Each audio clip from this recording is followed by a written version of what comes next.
Olá pessoal, começando mais uma aula e a gente falar um pouco agora sobre as reações químicas. Um pouquinho sobre o que a gente vai tratar na aula de hoje, falar um pouquinho sobre as reações no nosso dia a dia, a classificação delas, balanceamento de reações químicas, o tipo da reação de acordo com a velocidade e alguns fatores também que influenciam com a velocidade das reações. Bem, as reações químicas são transformações químicas que ocorrem com as substâncias, ou seja, a gente tem uma substância inicial que vai se transformar, vai ter um rearranjo de átomos, gerando outras substâncias completamente diferentes das substâncias iniciais. Elas vão ter propriedades completamente diferentes. E as evidências que nós observamos quando ocorre uma reação química é a liberação de calor, no caso das reações de combustão, mudança de coloração, como nas reações utilizando alvejantes, mudança de odor, como no fato que ocorre com o apodrecimento das frutas ou o próprio amadurecimento em várias etapas, a fruta vai ter características de odor, de cheiro e de cor também diferentes. O apodrecimento de alimentos, carnes, etc. E a liberação de gás pode ocorrer aí pela efervescência de algum comprimido em contato com a água. Então, os componentes de uma reação química são sempre os meus ingredientes dessa reação, são chamados de reagentes, e o produto dessa reação, que fica do lado direito. Toda essa reação ela vai ocorrer com um ou mais ingredientes, etc. E o meu produto também pode ser formado mais de um produto diferente. A gente representa essa igualdade aqui por uma seta indicando o sentido da minha reação. Reagentes formando produtos. E a gente vê aqui que as substâncias formadas, como etanol, gás oxigênio, gás carbônico e água, são substâncias completamente diferentes umas das outras, sejam elas relacionadas a quesitos organolépticos ou físicos e químicos. Segundo a lei da conservação, também chamada de lei de Lavoisier, existe uma combinação de elementos em uma reação química. Portanto, a massa dos meus reagentes, ela necessariamente tem que ser igual à massa dos produtos, até porque eu não criei matéria, eu não criei nenhuma substância, ou muito menos destruí alguma substância, algum elemento. Eu apenas reorganizei esses elementos de forma diferente, formando outras substâncias. Então, as massas que eu coloquei, a quantidade de átomos que eu coloquei nos reagentes, tem que ser a mesma quantidade que eu vou obter no final. Okay?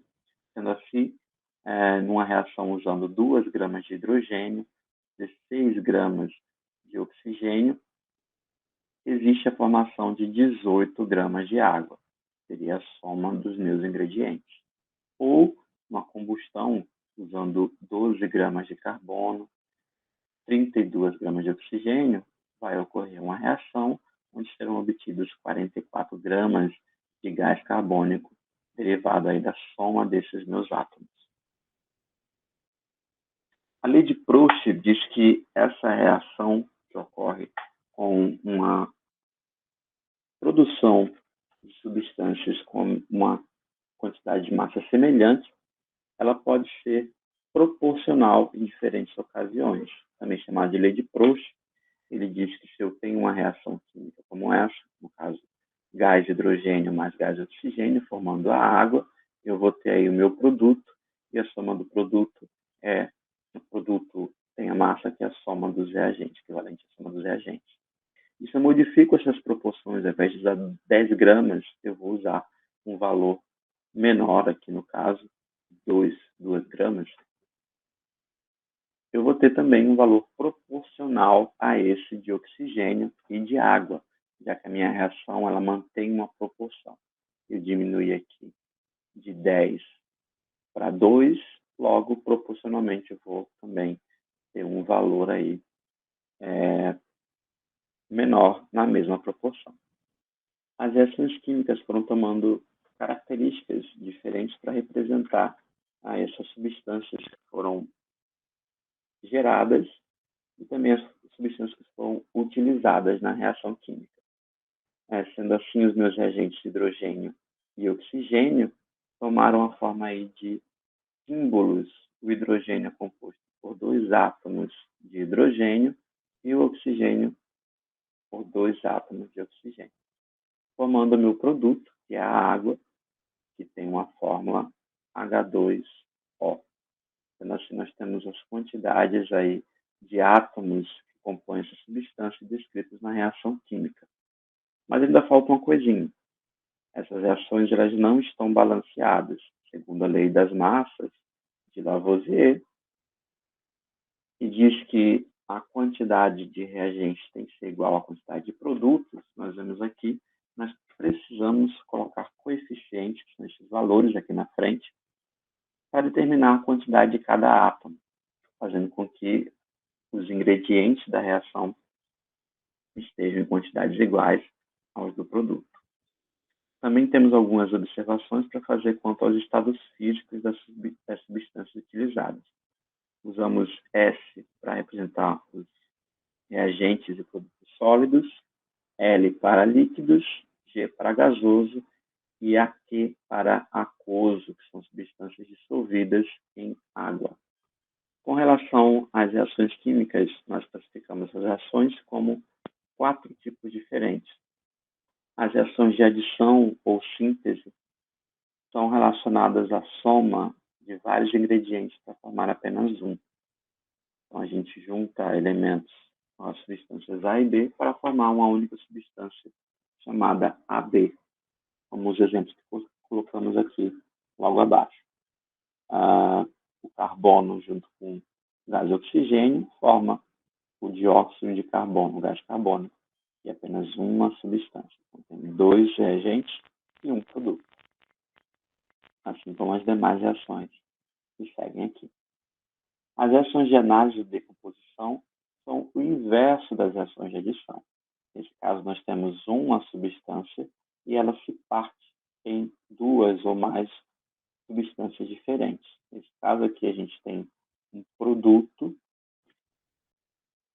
2 produtos, na verdade, derivados aí do meu reagente AB.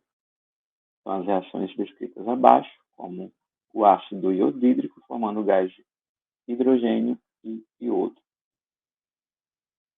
Ou na produção da cal virgem, a gente usa carbonato de cálcio, aí no estado sólido, e através de uma reação de decomposição, as substâncias se decompõem em cal virgem ou monóxido ou óxido de cálcio e o gás carbônico. Reações de simples troca ou deslocamento envolvem sempre uma substância simples, que pela definição é uma substância formada por apenas um tipo de elemento químico. E nessa simples troca, um dos meus reagentes ele vai trocar aí de posição com o meu outro reagente, que é uma substância simples.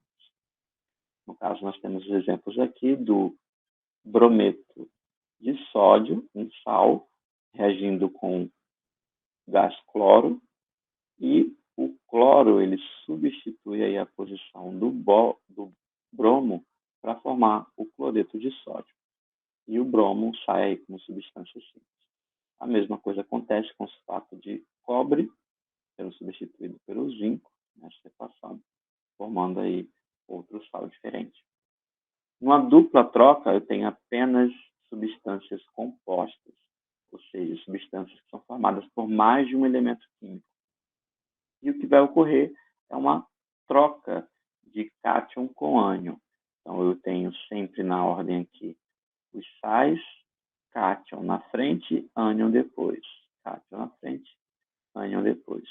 E como os sais são obtidos através da combinação entre cargas diferentes, cargas opostas, a gente vai combinar o meu cátion com o ânion da outra substância. Então, eu tenho aí NaCl. E também o cátion da segunda substância com o ânion da primeira, formando o nitrato de prata. Okay? O mesmo ocorre nas demais substâncias, aqui agora reagindo ácidos com bases ou sais com ácidos.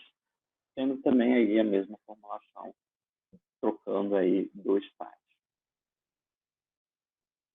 As equações 1, 2 e 3 apresentam, respectivamente, reações do tipo. Na primeira reação, nós temos um reagente e dois, na verdade, dois reagentes, né?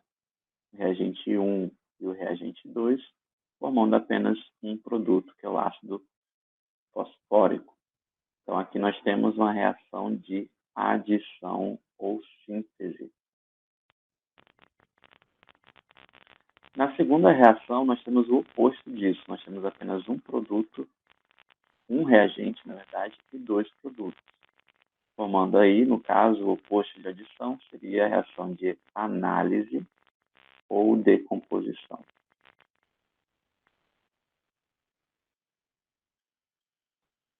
Com esses resultados aqui da 1 e 2, a gente poderia obter aí a resposta correta. Mas, para terminar, a gente responde a terceira reação química, que é composta aí por sulfato de cobre, um sal, e alumínio metálico, nesse caso, um elemento simples, uma substância simples. E o alumínio ele troca de posição aí com o cobre, formando aí cobre metálico. Essa reação, portanto, é uma reação de troca. E por ter um elemento simples na minha equação, eu tenho uma simples troca. A alternativa correta tem aí síntese ou adição. A gente vai eliminar primeiro as que não configuram essa opção. Seria, no caso, a reação da letra A. Síntese, análise e simples troca.